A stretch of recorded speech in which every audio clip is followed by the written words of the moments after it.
Hola, ¿cómo están? Bienvenidos a este episodio especial de Es lo que hay by La Hora Tica. Estamos en este momento con la diputada Laura Guido del Partido Acción Ciudadana. ¿Y por qué estamos con ella? Lo que queremos hacer es conversar un poco sobre la reforma fiscal y también conversar sobre lo que está haciendo el gobierno, básicamente para poder pasar este plan que tenemos en la Asamblea Legislativa. Esto se está transmitiendo en la plataforma de TD+, pueden buscarlo en tdmascr.com o también en el app de TD+. Y también hoy lo queremos presentar aquí en La Hora Tica como un episodio especial para poder generar conversación y para poder debatir un poco sobre el tema. Antes de iniciar la conversación con doña Laura y darle formalmente la bienvenida, yo quiero contarles que nosotros buscamos a diputados y diputadas de otras fracciones. Partido de Liberación Nacional, Frente Amplio, Restauración Nacional, el PUSC y el PIN. De todos esos nos pusimos en contacto con sus respectivos asesores de prensa y con los diputados mismos y lamentablemente pues no pudimos concretar que vinieran hoy para poder grabar. Doña Laura muy amablemente nos aceptó, no porque fuera nuestra última opción, fue de las primeras opciones, porque queríamos tener a un oficialista acá con nosotros. Doña Laura, bienvenida, muchísimas gracias por aceptar estar acá con nosotros. No, con mucho gusto, y la idea es que hablemos, que podamos ver los detalles y las dudas también, porque para eso estamos. Doña Laura, una de las principales dudas que tiene la gente, y voy a entrar de lleno con esto, ¿por qué el PAC acordó no grabar las cooperativas? No grabarlas en renta. En ¿verdad? renta. Sí. Para ser exactos, porque se ha colocado la idea de que las cooperativas están exentas y eso no es cierto. A ver, la discusión pasó en gran medida por los siguientes temas. Una, se están pasando los excedentes, están pasando del 5 al 10, los títulos valores están pasando del 0 al 15, y creo hay otra de las características que también pasa de 0 a 15. También porque las cooperativas actualmente no solo tienen que pagar el impuesto al valor agregado, que sería lo que se va a convertir el impuesto de venta, sino que también tienen que ver con el tema de que ellos tienen unas cargas que se llaman cargas parafiscales, que andan por el 24% aproximadamente, es decir, ellos por ley están obligados a invertir de sus rentas en educación, salud, en el propio sistema cooperativista también. Eso es una condición diferente, totalmente diferente de la empresa privada, por ejemplo, o también el hecho de que la empresa privada pues, generalmente es 1 o 5 dueños, en las cooperativas el capital es de base social, son varios dueños. Entonces, viendo un poco esas diferencias, esta norma se ha diseñado para que haya un mayor aporte del sistema cooperativo, es bastante significativo, que va a tener, además con el sistema de IVA, pues también va a haber una recaudación importante, pero que en renta se tenga esa consideración de que no estamos frente a una empresa privada como cualquier otra. Sí y no, digamos, porque, por ejemplo, los impuestos de los que hablamos, de que pasan del 5 a 10%, eso lo va a tener que pagar la gente, no la cooperativa como tal. Eso, o sea, lo voy a tener que pagar yo, que estoy asociado a la cooperativa, me llega mi dinero, digamos, de los dividendos al final del año, y eso lo pago yo, no lo paga la cooperativa. Entonces, Claro. sí, o sea, sí pagan impuestos, te entiendo. pero vamos a ver, hay cooperativas que no son todas, pero hay muchísimas cooperativas que ya funcionan como empresas. ¿Por qué no grabarlas en renta? Funcionan como empresas porque son exitosas, ¿cierto? Pero funcionan como empresas porque venden sus productos, porque comercializan fuera del país. Bueno, es que las cooperativas son empresas. Claro, pero entonces, ¿por qué no grabarlas como empresas? Porque están grabadas de otra forma, ¿verdad? Están grabadas de otra forma. Igual este es un debate que está vivo en la Asamblea Legislativa. Pero lo que yo quiero es poner sobre la mesa cuáles son las condiciones que tienen actualmente las cooperativas para que se entienda que a diferencia de la empresa privada ya ellos contribuyen con un 20%, un 24% en estas cargas y están obligados a hacerlo por ley. A ninguna empresa se le quita ese porcentaje de sus rentas, ¿verdad? Entonces, a diferencia de la empresa privada, esto estaría generando, si sumamos esto y una renta, estarían pagando mucho más de lo que estaría pagando una empresa en condiciones normales. Usted dice que la discusión está viva en la Asamblea Legislativa. ¿Cuál va a ser la posición del PAC? Porque en este momento hay mucha gente que quiere que que graben la renta de las cooperativas. Y en una discusión fiscal en donde se supone que todos vamos a pagar, las cooperativas no van a estar pagando renta. Entendemos que van a estar pagando algo, pero no van a estar pagando renta. ¿Cuál va a ser la posición del PAC? A nosotros ¿Cómo van a votar? nos toca cuidar que las fuerzas en la Asamblea Legislativa permitan que el producto final sea un producto viable. Entonces, para poder analizar toda decisión con cualquier moción, no solo con esta, tenemos que ver cuál va a ser el impacto en la foto grande que vamos a tener. En esos momentos, como es una discusión viva, yo no sé cómo va a quedar la foto grande. Entonces, depende de cómo quede la foto grande, será la posición. ¿A qué se refiere con foto grande? Es para poder explicarle un poco a la gente. La foto grande es que ocupamos los votos de todas las fracciones de la Asamblea Legislativa. O sea, entonces lo que usted me está queriendo decir es que si el PAC se da cuenta, por ejemplo, que si ustedes apoyan grabar las cooperativas con renta, pero que Liberación no, como ya dijo Roberto Thompson, que PLN no iba a apoyar eso, entonces ustedes dicen, no, entonces nosotros no votamos tampoco porque si no tenemos votos de Liberación, entonces no pasa la reforma. ¿Es así? Esto es así, tiene dos componentes. Uno, nosotros tenemos que cuidar los objetivos de Hacienda, de que esto tenga los diferentes factores que se han puesto sobre la mesa, trazabilidad, recaudación y además un tipo de neutralidad en lo que tiene que ver con impuesto de ventas. Dos, nosotros nos toca cuidar que al final del proceso de mociones el proyecto fiscal sea potable para que reúna los votos. Entonces no se trata solo de un partido o de otro, es que al final el resultado no afecte la suma total de los votos que se ocupan para que la reforma lo pase. ¿Quiénes están más activos o bastante activos con el tema en particular? Partidos que en ningún escenario van a votar el proyecto fiscal, ¿verdad? Entonces, ¿qué nos toca a nosotros? Bueno, ¿aprobar eso significaría que un partido se vuelque? No, al final igual va a votar posiblemente en contra del proyecto fiscal como un todo. Entonces, ¿por qué no votarle a favor? Si igual ya no cuentan con los votos, por ejemplo, de Restauración Nacional. Ajá. Si ya no cuentan con esos votos, entonces ¿por qué no meter la moción no, yo lo que te estoy a favor? diciendo es que esta es una discusión viva en la Asamblea Legislativa y nos corresponderá ver cómo impacta el resultado final. Yo no te puedo responder hoy, esto es un definitivo. Nos corresponde y esto nos toca hacerlo, es la incomodidad de ser el oficialismo, ¿verdad? No tenemos la misma libertad de las fracciones más pequeñas de poder ir marcando la cancha en este tipo de temas.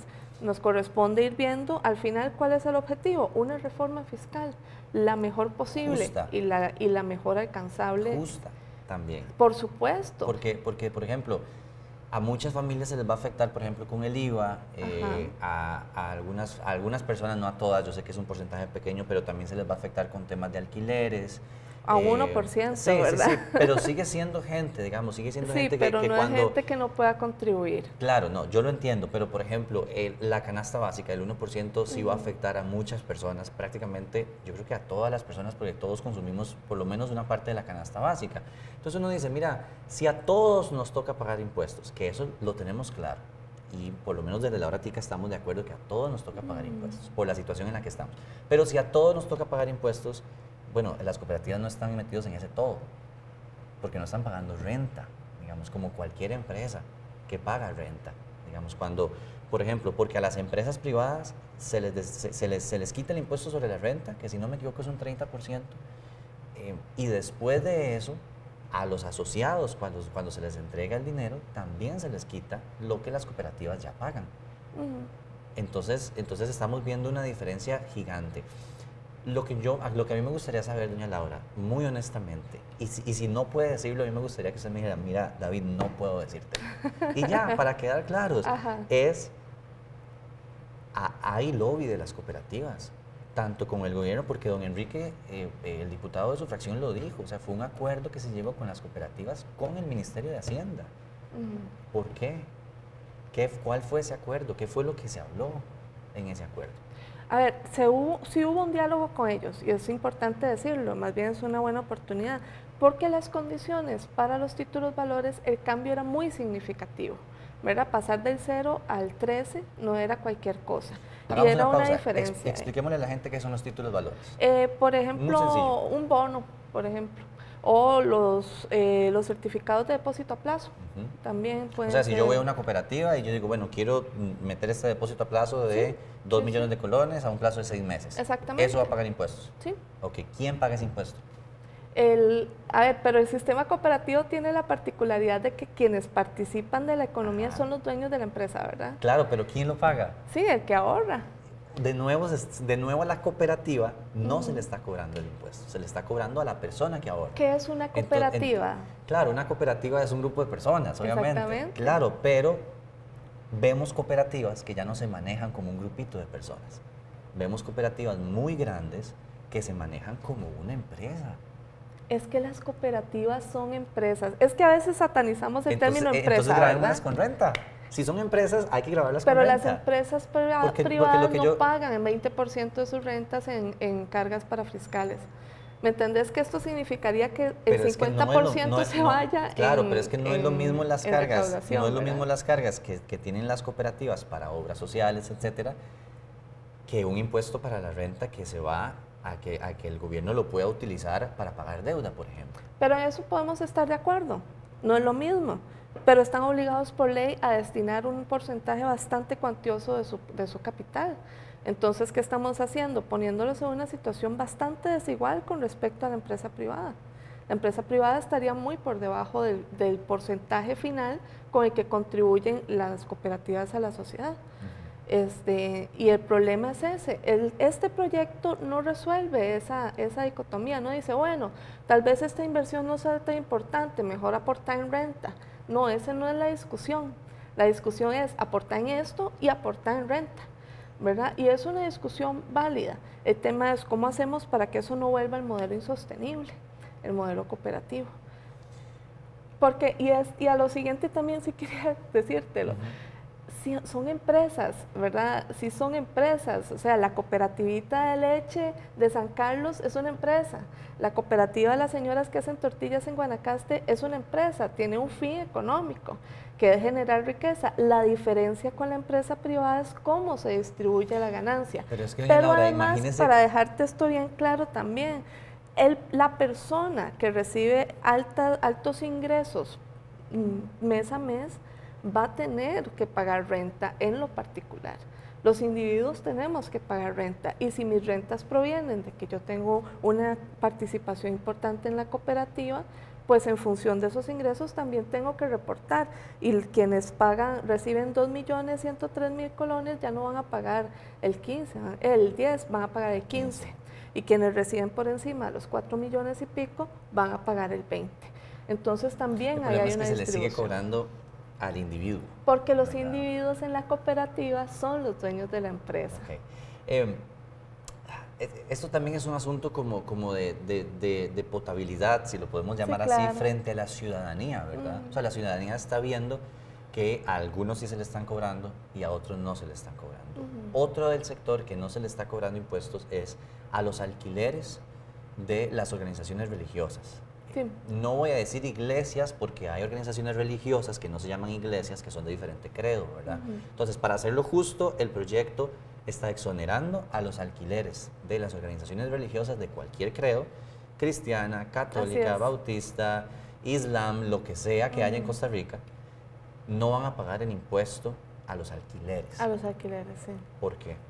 Actualmente está exonerado, ¿verdad? Y sabíamos que era algo que podía volver muy inviable el proyecto, por la conformación que tiene la Asamblea y también digámoslo claro, por los diputados de Restauración Nacional. Esa es mi interpretación y algunos personal. del PUSC, por ejemplo. Sí. Bueno, no sé cómo habría reaccionado el PUSC, creo que Restauración sí tenemos un diputado que se subió al Monumento Nacional en un momento donde se controlaban los decibeles, ¿verdad? Carlos Avendaño. Saludos, don Carlos, que esté muy bien. Pero bueno, ese es un tema de realidades, ¿verdad? Entre más se polemice. Pero tomar en cuenta dos cosas. Uno, hoy en día con la ley actual están exentas, ¿verdad?, de este pago. Eso es lo que se busca cambiar precisamente. Exactamente. Bueno, lo que la ciudadanía quisiera cambiar. Y otra cosa es que las actividades lucrativas sí están pagando renta. y ahí no se hace ninguna. No, en eso estamos claros, digamos, diferenciación. para tenerlo claro, no es que a las iglesias se les está dejando de cobrar el impuesto, es a los alquileres, de esas iglesias. Sí. Ahora, Restauración Nacional no está apoyando el proyecto. Están dando pelea y pelea y pelea, a mi criterio con muchísimo populismo en cuanto al tema de, por ejemplo, canasta básica o educación privada. Estamos salvando a la clase trabajadora. Para mí eso es populismo. Si ya Restauración definitivamente no estaba apoyando el proyecto, ¿por qué no meter el impuesto a las iglesias, a los alquileres de las iglesias? Porque no solo las iglesias evangélicas estarían siendo sujetas de este impuesto. ¿Y cuál sería el problema? El problema es que no todas las organizaciones religiosas son actividades lucrativas. Entonces ahí entra un poco nuevo, no en la estamos grabando la naturaleza actividad lucrativa, estamos grabando el alquiler. Exactamente, Entonces, pero aunque no fuera una actividad lucrativa, no importa. Sí.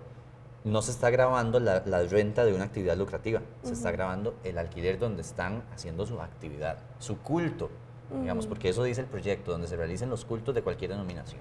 Sí. ¿Cuál es el problema de grabar eso? No sé. ¿Usted estaría de acuerdo con grabarlo? Estaría dispuesta a discutirlo, pero sí reconozco que no son, a ver, es exactamente muy similar al caso de las casas, ¿verdad? Tal y como está pensado el proyecto, afecta al 1% de la población. Claro, la gente ¿verdad? que alquila más de 625,000 pesos para arriba, y digamos que yo no me animaría, incluso en estos momentos de mi vida, a alquilar una cosa tan cara. Como una cuarta de mejor parte de compro eso. Algo, ¿verdad? Si tuviera tanta plata para alquiler, mejor lo doy con una hipoteca, ¿verdad? Pero esa soy yo. Hay un 1%, hay mucha gente que viene a alquilar a Costa Rica también, pensionados extranjeros que vienen a alquilar acá. Y termina siendo algo similar en cierta forma, ¿verdad? Al tema de las casas. Es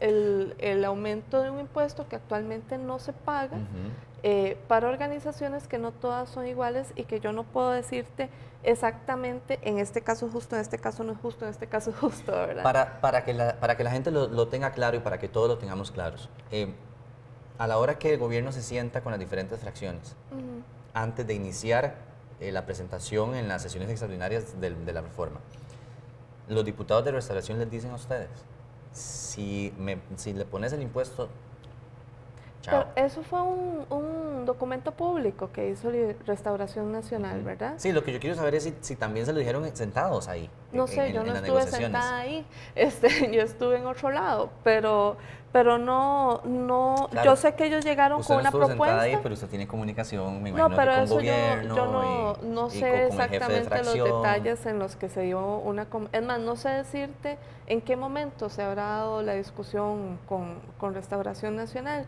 Sí sé que transparentemente ellos lo colocaron frente a la agenda pública y yo eso se lo reconozco. Hicieron un manifiesto de sus condiciones innegociables con respecto al proyecto. Y eso estuvo ante el público. Ahora bien, no es solo un tema de Restauración Nacional, es un tema de muchas denominaciones religiosas.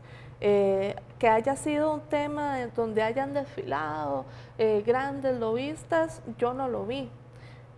Pero se tomó la consideración de que siendo una exención existente y que se justifica dentro de la naturaleza que se supone que no son organizaciones lucrativas, se supone, pero de ser lucrativas estarían siendo recaudadas con renta. Ahora sí te voy a decir una cosa, con toda la transparencia del mundo, en este momento, dentro de los denominadores sustanciales del proyecto, de lo que va a generar una recaudación importante, no está en la lista, ¿verdad?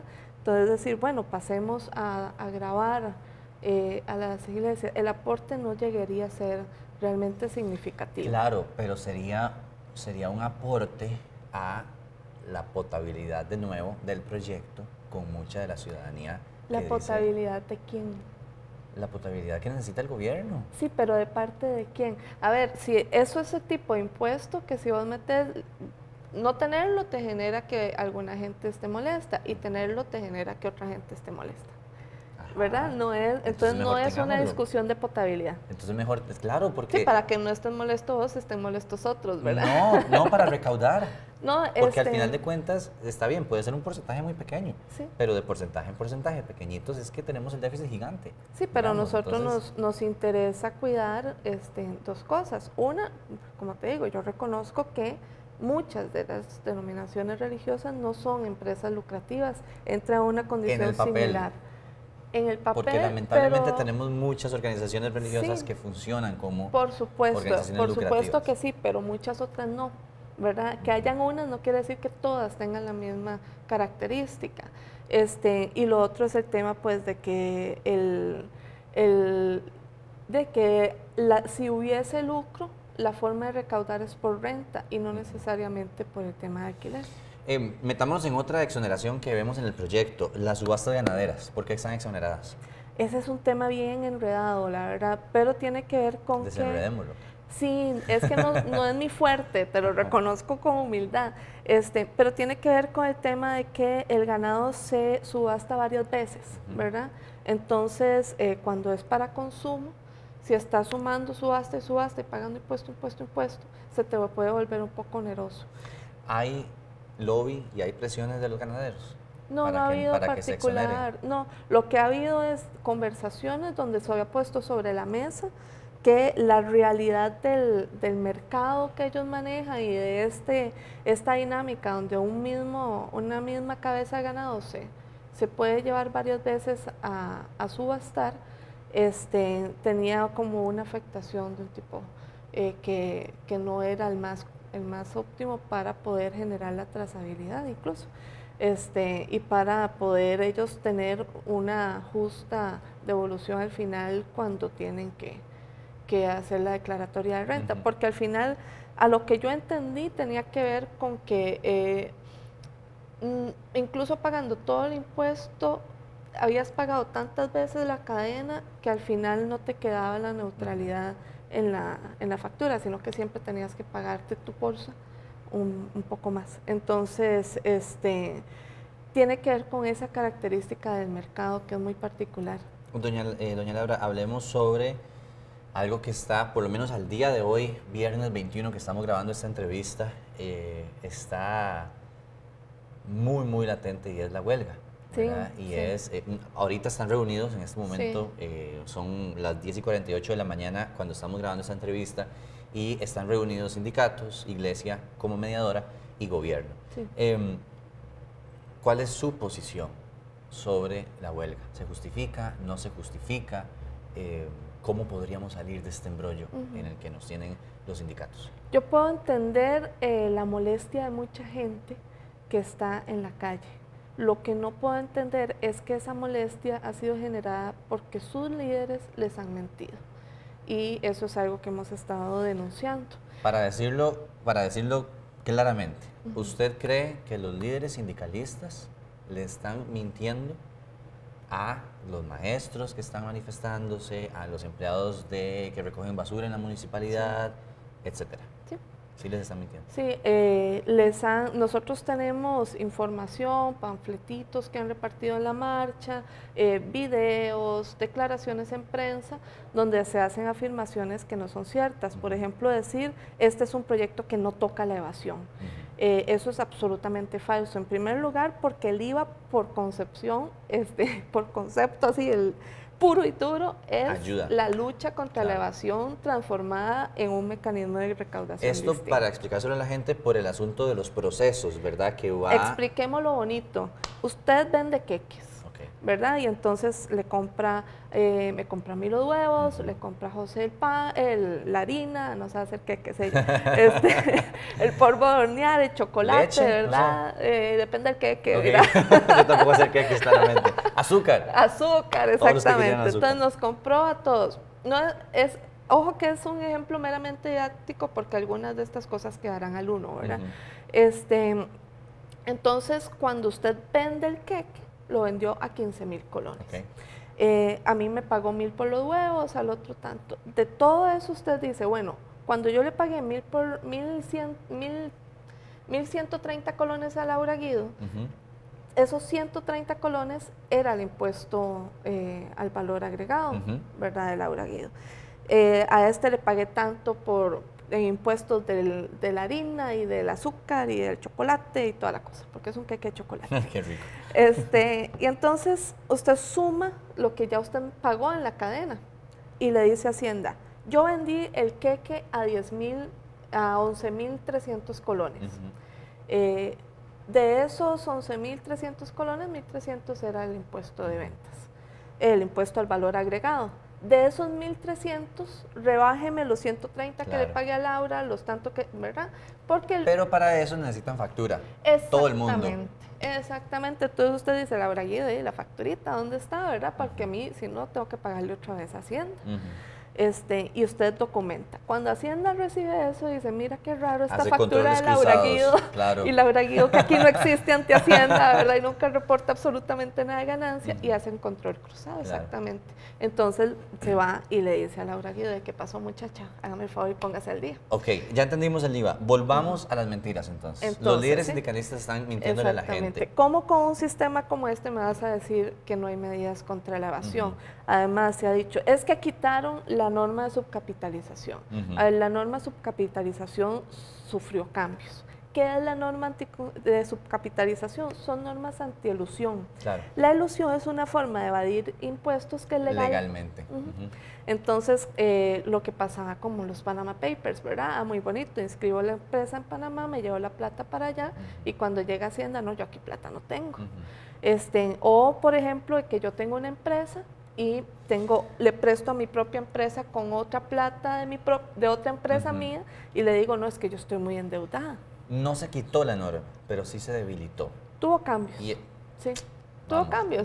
Sí, tuvo cambios, pero se debilitó. O sea, los cambios los cambios no la mejoraron. No la mejoraron. Los cambios la debilitaron. Entonces, les están mintiendo al decir se quitó, pero no les están mintiendo si les dicen que no es lo que el gobierno presentó en un primer lugar, ¿verdad? No es la norma que está en el primer texto sustitutivo, ni en el segundo. Doña Laura, esos son las pequeñitas cosas, cooperativas, iglesias, subcapitalización, pucha, ¿cómo costó? Esas son las pequeñitas cosas que han ejercido presión sobre el gobierno y sobre el proyecto, que uno dice, pucha, si hay patadas, tiene que haber para todos. Por supuesto. Y no está yendo y no está viendo pero sí hay para todos. Y ese es el tema. A ver. Pero hay más patadas para algunos. Para los más ricos de este país, ¿verdad? No, pero ahí tenés además la posibilidad de entrar a ver el detalle del proyecto. ¿Quién paga renta?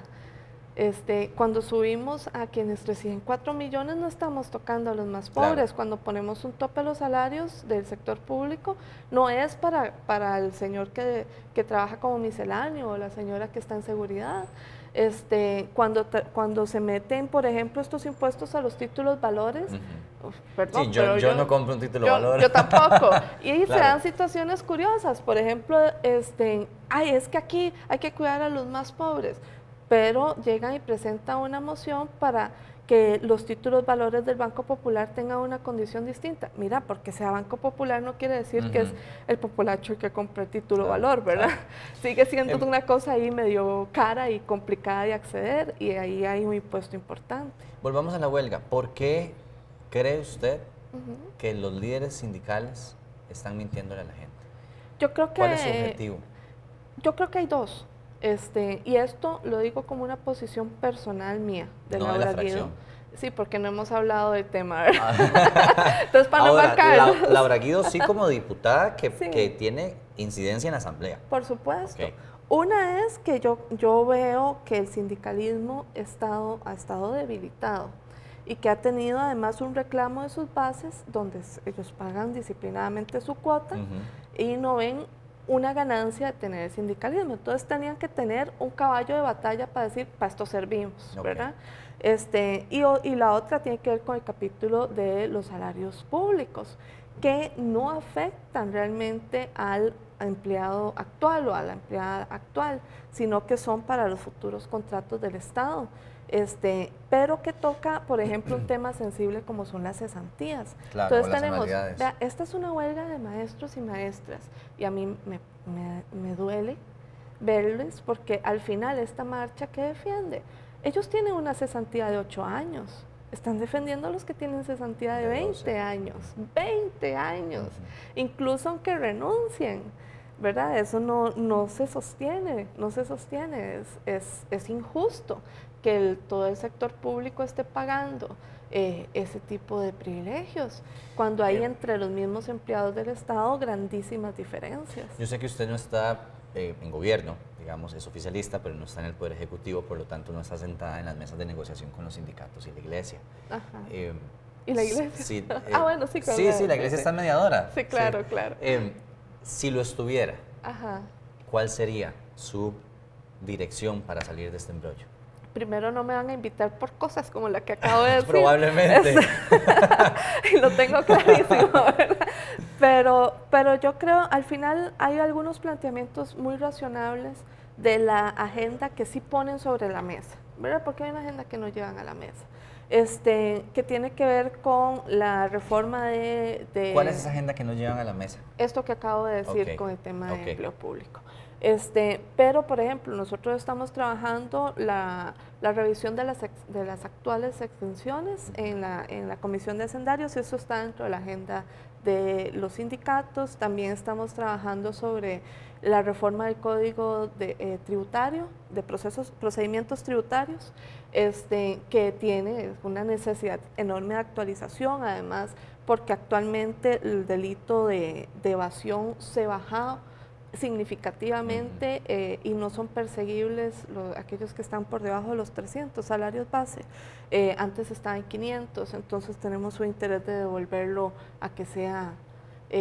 no, más bien lo subieron a 500 y ocupamos bajarlo para que, porque evasión es evasión y al final hay montos importantísimos que no son perseguibles.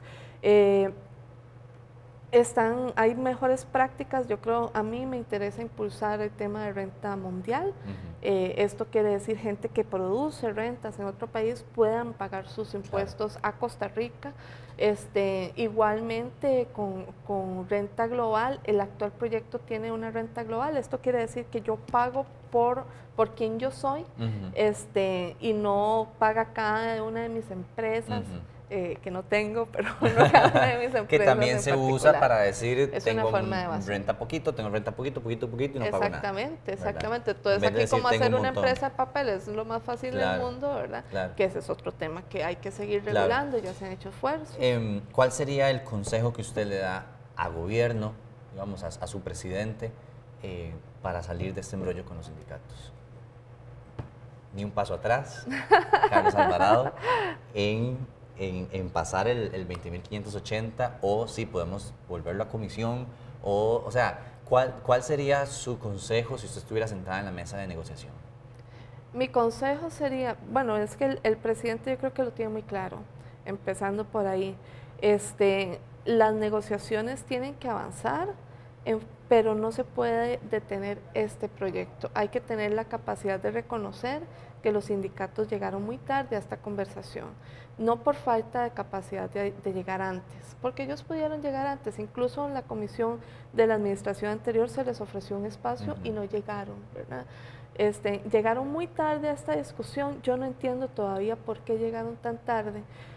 Tienen algunos planteamientos válidos que se pueden plasmar en una agenda paralela a la que se está llevando en el plan fiscal. El plan fiscal tiene en estas alturas del proceso poca capacidad de maniobra para poder incluir tantos temas nuevos que ellos han traído a la mesa.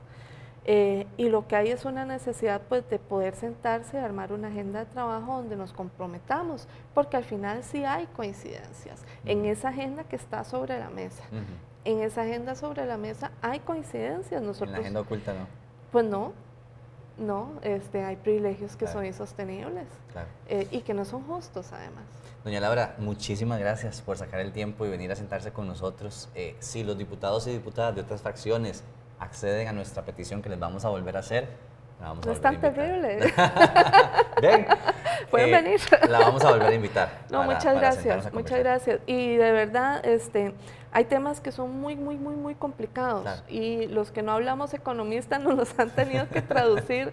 Entonces, si en eso podemos ayudar, pues con mucho gusto. Yo creo que lo que tiene que haber claridad es que al final, si esta reforma no prospera, ya estamos viendo los síntomas. Claro. ¿Verdad? El comportamiento del dólar, las notas de Moody's ayer, que fueron muy alarmantes, y aún así nos tuvieron un poco de consideración de darnos un poquito más de tiempo y no tirarnos más abajo la nota.